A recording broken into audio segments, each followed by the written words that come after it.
Selamünaleyküm abiler. Daha önce grupta yazmıştım. EduPage'e video yükleyince link olarak geliyor ya da indirmek zorunda kalıyor diye. Ama telefondan girince öyle olmuyormuş. Telefondan girince daha kolaymış. EduPage'e şu an bizim bir öğrencinin şifresiyle girdik. Şuraya girince Messages kısmına geliyor. Ödev geldi diyor. Şurada 2 ödev gelmişti. Onlara birbirinden bakalım. İnformatika gelince öğretmenimiz şu Play Material'a basıyoruz.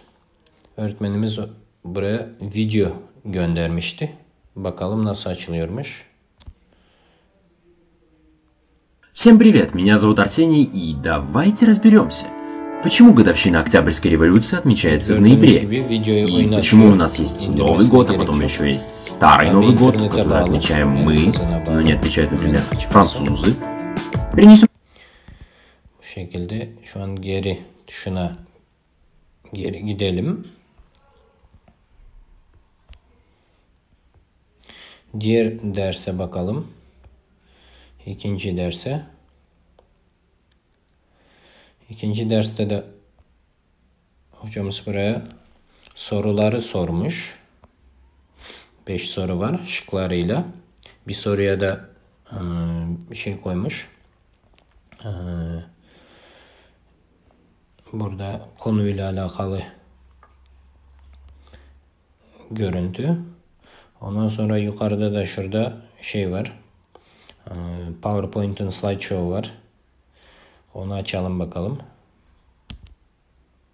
Açtığımızda bize böyle seçenek geliyor. View direkt görmek için, download indirmek için. Biz view yapalım.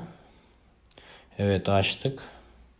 Gördüğünüz gibi PowerPoint'u sıkıntısız gösteriyor. Böyle büyük ekranda da küçük de yapsak.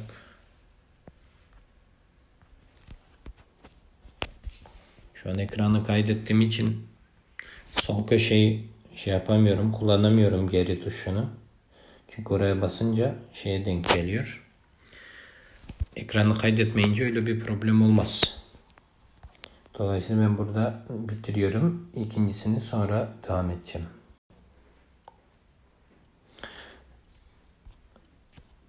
Evet abiler, devam ediyoruz. Şeyden çıktık. Slideshow'dan. Şimdi burada sorular var. Fotoğraflı soru yapsa olur. Eşleştirme soru yapsa olur. Sonra orada bir harita seçip oradan seçenek, yani şeyler çok. Şurada mesela soru gelmiş. Şöyle cevaplandırabiliriz hangisini seçersek. İkincisini de böyle seçelim rastgele. C olsun, şu 6000 olsun, şöyle olsun. En sonunda da şöyle finish şey var. Bunu yollayınca hemen şey çıkıyor yani. We are finished. Your score is 40% diyor. Yani biz burada %40 çekmişiz. Yani öğrenci hemen cevabını görüyor. Hocayı arayıp sormasına gerek yok. Ben kaç aldım, ne oldu, ne bitti diye. Hocaya da aynı zamanda bu mesaj olarak gelecek. Kaç aldı? İsterse onu direkt hemen not verebilir. Bir de burada şey de var. Seçenekler de var. Yani kaç defa öğrenci bu materyali girip tekrar sınava katılabilir. O da